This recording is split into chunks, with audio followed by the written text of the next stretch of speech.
દીકરી હોય ને ઘરની અંદર, તો આપણે સ્કૂલેથી આવ્યા હોય કે કંઈ બહારથી કંઈક આવ્યા હોય ને તો બધું કામ કરી રાખે. દીકરા હોય તો કંઈ કામની અપેક્ષા ના હોય, આપણે જ બધું કરવાનું, ઘરનું કામ એ આપણે કરવાનું, નોકરી આપણે કરવાની. આ તો સારું છે કે હજી મેં તો થોડાક ટ્રેન કર્યા છે. ક્યારેક ક્યારેક બહુ ખીજાવ ને ત્યારે મને ઉપરના રૂમની અંદર પોતાની એવું કરી દે. બા ના કરવા દે, છોકરાઓ પાસે કામ ના કરાવે. ઓલા જૂનવાણી વિચારીએ ને દીકરા ઘરના કામ ન કરે એમ, પણ આપણે બધું થોડું થોડું કરાવીએ. છોકરાઓ પાસે કામ કરાવવાની એક વધારે જરૂર શું ખબર છે કે ભવિષ્યની અંદર આપણે એને પરણાવીએ ને તો કાલ સવારે એની વહુ આવે ને તો એને ચિંતા ના રહે કે સમજી શકે. જે છોકરો માને સમજી શકતો હોય ને એ કોઈ દિવસ એની પત્નીને કોઈ દી દુઃખી ના કરે. એટલે દીકરાઓને ટ્રેન કરાય જ. ઘરનું કામ કરે ને એ ખરાબ વસ્તુ નથી. દીકરો ઘરનું કામ કરે એ કંઈ ખરાબ બાબત નથી, એ સારી બાબત છે. એટલે ઘણા એમ કહેતા હોય કે પુરુષો કામ કરે ને તો એને બાયલા કહેવાય. બાયલા નથી, એ સંસ્કારી છે. અને એ સંસ્કારીની અંદર છે ને એ જે માએ સંસ્કાર આપ્યા હોય ને એ સમજી શકે કે નાના દીકરાને સંસ્કાર આપવા જ જોઈએ. અને ઘરનું કામ બધુંય, ઘરનું કામ નહીં, સ્ત્રીઓની દરેક સમસ્યાથી પણ આપણે આપણા સંતાનોને વાકેફ કરવા જોઈએ. માની સમસ્યા જે દીકરો સમજી શકતો હોય ને એની પત્નીની સમસ્યા સમજી શકે. આજે નાના હોય કાલ સવારે મોટા થાય એટલે એને બધી ભાન પડે કે આપણે આપણી પત્નીને આ રીતે રાખવાની છે. આવી સમસ્યા હોય, આવી તકલીફો થાય તો કોઈ દિવસ એને પ્રોબ્લેમ ના થાય. હજી પારસી તો હું ઘરે કરતી નથી, ખાલી હંકેલી ઘડી વાર દઉં. પછી જેને પારસી કરાવી હોય, કારણ કે બધી જગ્યાએ ના પહોંચાય મારાથી. મશીનમાં હમણાં તો કપડાં મશીનમાં, નહીંતર હું હાથે કપડાં ધોતી ધરારોલો મશીન લઈએ. જો હું ઉપર આવું ને એટલે ઓલી ચાપલીને ઉપર આવવું જોઈએ, ગોતે છે મને ક્યાં વહી ગઈ મારી માએ. પુત્રી એવી છે ને હરાડી થઈશ મારી. પછી સ્પેશિયલ આ પારસીમાં દેવા હોય એટલે ડૂચાન જેમ તો ન દઈએ, એટલે ઘડી વારી દઉં. પછી આફેડા જેટલા પહેરવા હોય એટલા 4 4 5 5 જોડી પારસીની અંદર દઈ આવે. આવું છે બેનોનું કામકાજ. ક્યાંય નવરાશની પડો નહીં, જરાય વાર આ જીવને હોઈએ ને એટલી ઘડી શાંતિ છે. એટલું સારું છે ભગવાને રાત કરી. રાત ન કરી હોત તો માણસ કરત હું. જિંદગી કામની અંદર જાત. મને વધારે પડતી તકલીફ છે ને એટલા માટે પડે છે. નોકરી તો બધાય કરતા જ હોય અને કામે કરતા જ હોય, પણ બા છે ને એને રેઢા ના મુકાય. બપોર પછી એનો મગજ થાકી જાય છે. બપોર પછી શું કરે ને શું ના કરે ને એને એની ખબર ના હોય, એટલે એનો મગજ થાકી જાય. એટલે બાને જરાય વાર રેઢા ના મુકાય બપોર પછી. એટલે અત્યારે એ આવી જાય, 7 થાય ને એ પછી જ હું મારા બધાય કામ કરું. 7 વાગ્યા પછી ઉપર મારે કંઈ કામ કરવું હોય, કબાટ કે હરખા ગોઠવવા હોય, કપડાં હરખા મૂકવા હોય, ઉપર જ ના ચડું ત્યાં સુધી કપડાં સૂકવવા સિવાય. ફટાફટ એટલી વારમાં તો એને કાંઈ કરીએ નાખ્યું હોય. જો નીચે મેં લોક ન માર્યું હોય ને તો હવે આખો દિવસ તો આપણી ઘરે કોઈ આવતું જતું હોય તો લોક રખાય નહીં. એટલે આવું હાલ્યા રાખે સંસાર છે. એક રીતે ફટાફટ દિવસો જાય જ નથી, ખબર નથી પડતી. કામમાં દિવસો વયા જ જાય. એક પછી એક કામ. નોકરીએથી આવીએ, કાલથી સવારે સ્કૂલે ચાલુ થઈ જાય છે. 7 વાગ્યામાં વયું જવાનું અને 1 વાગ્યા સુધી ત્યાં રહેવાનું.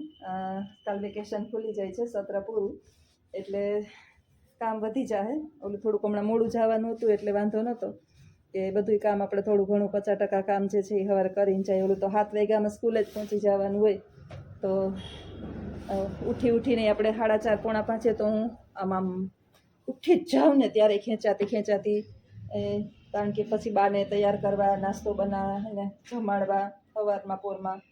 પછી એના માટે કંઈ ઢાંકી ઢૂંબીને રાખવું એને નજરમાં આવે એમ, કારણ કે ડબરામાં ક્યાં હોય એને ખબર ના હોય. બધું યાદ કરી અને હવે નવડાવવા, આ બધું કામ મારે વધી જાય અત્યારે. એટલે હવે નોકરી છે ત્યાં સુધી આવી લાઈફ છે.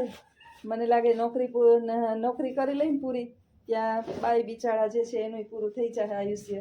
કેમ કે માણસને તો કાંઈ હવે ઉંમર થઈ ગઈ હોય એટલે એનું તો કાંઈ નક્કી નહીં કે ક્યારે ભગવાનના તેડા આવે. એટલે બધું થાય ભેગું. જ્યોત્સનાબેન પછી યાદ આવશે બા, ત્યારે બા જે છે એ આપણે હું કાયમ કહું કે આમ કરે ને પછી એની યાદો સાથે જીવવાનું. જે માણસ વયું જાય ને એ દુનિયામાંથી પાછા એના દર્શન થતા નથી. આવું છે લાઈફ. હાલો આવજો. સીતારામ. કપડાં હકેલાઈ ગયા.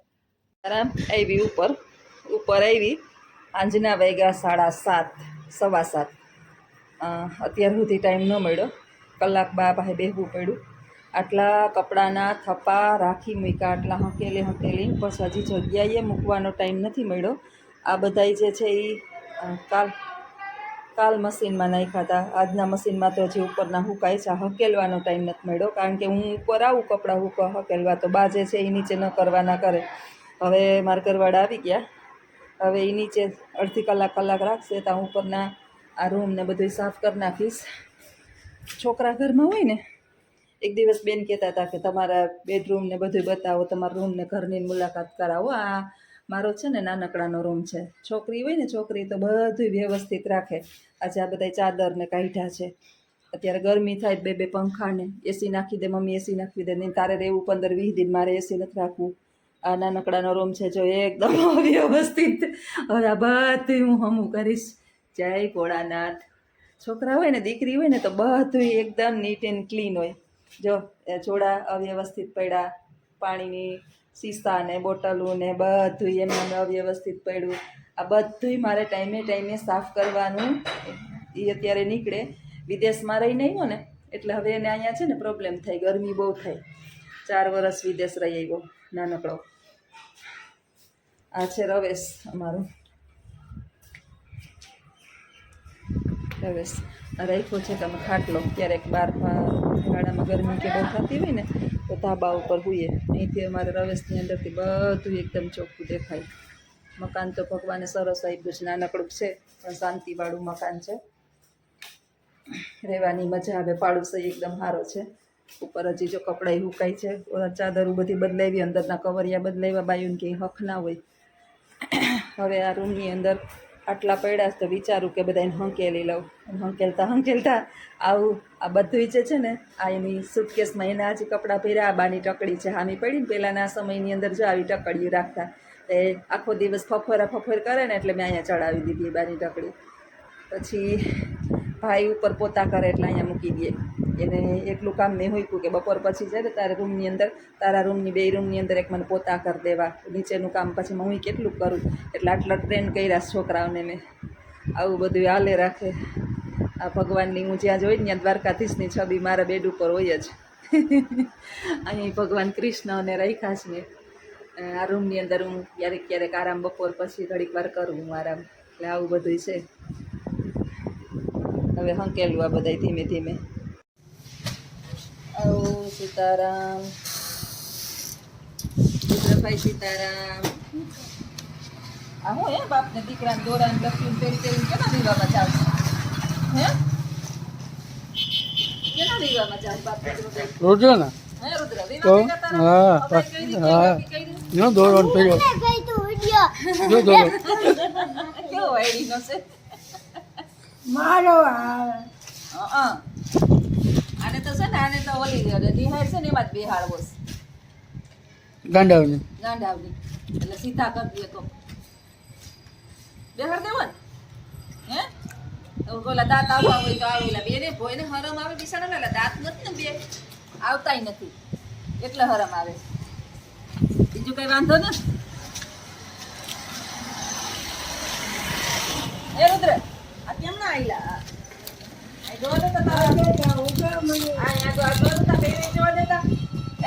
રુદ્ર એકમાં દીકરો વાત કરો, ખાલી જોવો બતાવજો ખાલી. ખાલી જોવા તો દે, મારે જોવો કેવો છે. આમ જોતો મારે જોવો લેવો કરાવો ને એટલે જોતો મારે તૂટી ગયો નથી. આમ જોતો અહીંયા તો મારો દીકરો ખાલી વાત કરું શું છે તાર ખાવાનું. અહીંયા તો ખાલી જોવા જાય મારો દીકરો. એમ ન કરે કે અહીંયા અવાય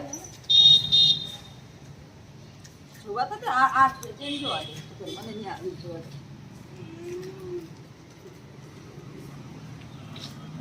કેમ હશે તારો છે તો બાપનો છે તો નાનો છે કેમ હશે?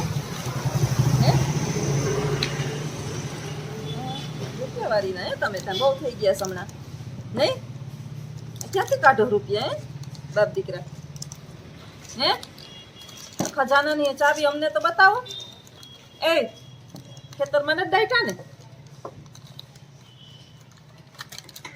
હે કાંધાને કેવું જોહે મારે કે આ બાપ દીકરો વાડીએ આવે તો અહીંયા લઈ કાંઈક ને કાંઈક લઈને આવે તો ક્યાંથી કાઢો તમે ગયા હતા વાડીએ ગયા હતા હે ગયા હતા વાડીએ તો ક્યાંય ગયા હતા અટાણે ક્યાંથી આવ્યા તમે હે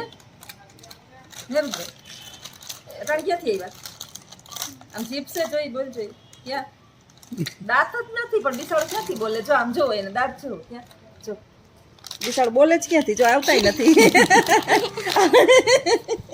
આવતાય નથી હવે શું કરું કોઈ પાસે કાંઈ આની દવા હોય ઈલાજ હોય તો કહેજો આ છોકરાને કોમેન્ટ કરજો બોક્સમાં જણાવજો ચોક્કસ આ છોકરાને દાંત નતા આવતા બે દાંત નતા આવતા આવતા જ નથી નીચેલા આવી ગયા હે નીચેના આવી ગયા જો ચોખા દેખાડે જામ બતાય બધાને ચા છે ને આ બે આ નતા આવતા જા જામાં કોઈ ડોક્ટર એ તો કહે છે. હા કે તને કે આ કડવું કડિયાટું પીવડાવો એમ હા દાંતનું કંઈક દવા કે પાવડર કે કંઈક લખી દે ડોક્ટર હશે ને જોતા હશે ને તો જો દે તો જરાક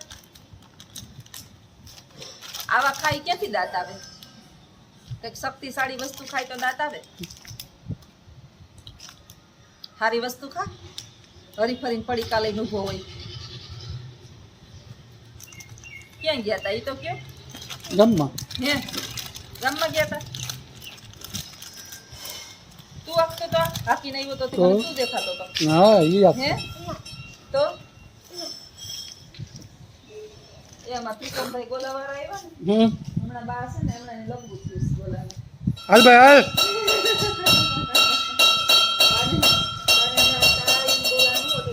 થાય ને એટલે આને ગોલા ત્રિકમભાઈ સામું જોહે અને મારા સામું જોહે ત્રિકમભાઈ સામું જોહે ને મારા સામું જોહે ખબર રોટલી બોલો મસ્તીનો ગોલો આવ્યો આમાં ત્રિકમભાઈનો ખાવો ત્રિકમ મારીને કરે ને ત્રિકમ મારીને કરે ને બોલો હા મસ્ત મસીન હમણાં તો લીધું ગોલો ગોલાવાળા આવ્યા ગોલો ખાવો ને જો મોઢું કેવું થયું ત્રિકમ મારીને આવ્યો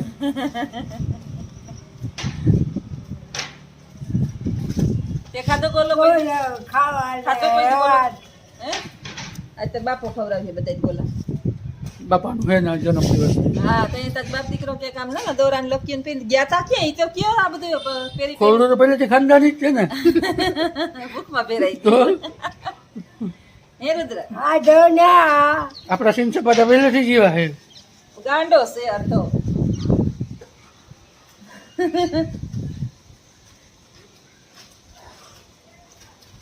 નબળાઈ આવી જ નહીં આપણે કોઈ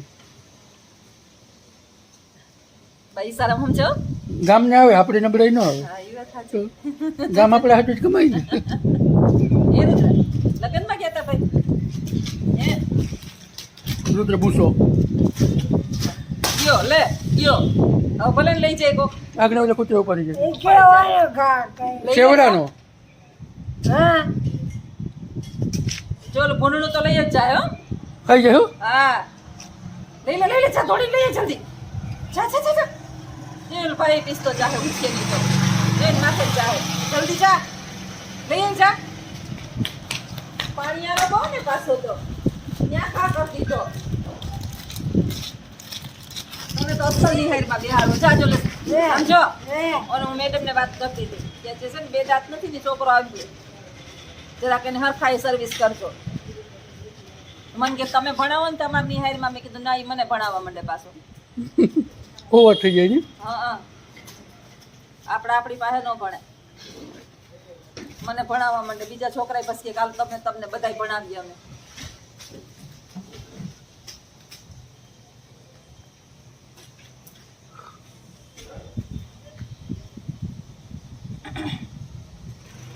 ત્રિકમભાઈ તો ઊભી ગયા વા ત્રિકમભાઈ તો ઊભી ગયા વા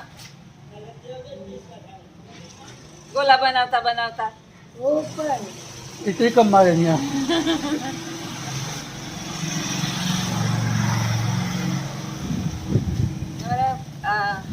છોકરા હાવ નાના નાના હતા ને છોકરા નાના નાના જોઈએ મોટા ન હોય અત્યારે આજથી કેટલા વર્ષ પહેલાની 28 વર્ષ પહેલાની વાત કરું તે દિવસ ત્રિકમભાઈ રૂપિયાનો ગોલો આવતો આ મારા લક્ષ્મણ ને નાના નાના હતા ને આશીષ ને 1 રૂપિયાનો ને 2 રૂપિયાના ને ગોલા તે તો ત્રિકમ મારે નહીં વાની ત્રિકમ ખૂટતા જ નથી ત્રિકમભાઈ કેદી ના ગોલા વેચે આ બધા એની પાસેથી જ લઈએ ત્રિકમભાઈ પાસેથી જ ગોલા. એટલી જ કાંક એના ત્રિકમ ખૂટતા જ નથી આ તો રુદ્રય ખાહે ખાવાનું બોલો કે ગુલ્ફી ખાવી હે આને લઈને જ ન જવાય કે સાચી વાત છે આને કંઈ લાયક જ નહોતા હા આપણે હવે આખા સવારથી હાંજે સવારની સ્કૂલ હોય ને 8 વાગ્યાથી ચાલુ થાય હાંજે 5 વાગ્યા લગી હોય ને ત્યાં બેહાડ દેવાય એ જ બે હારું હા હા એટલે એક વાર હરખો ભણે ને આખો દી પછી બની ત્રિકમ માયા કે ત્રિકમભાઈ ભેગું પછી ગોલા વેચવા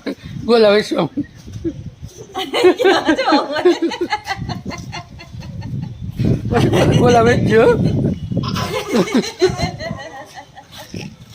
એ આવડે તને બનાવતા પછી રુદ્ર ગોલા વેચવાનો હોય ત્રિકમભાઈ ધંધો ત્રિકમભાઈ ધંધો ભાંગવાનો હોય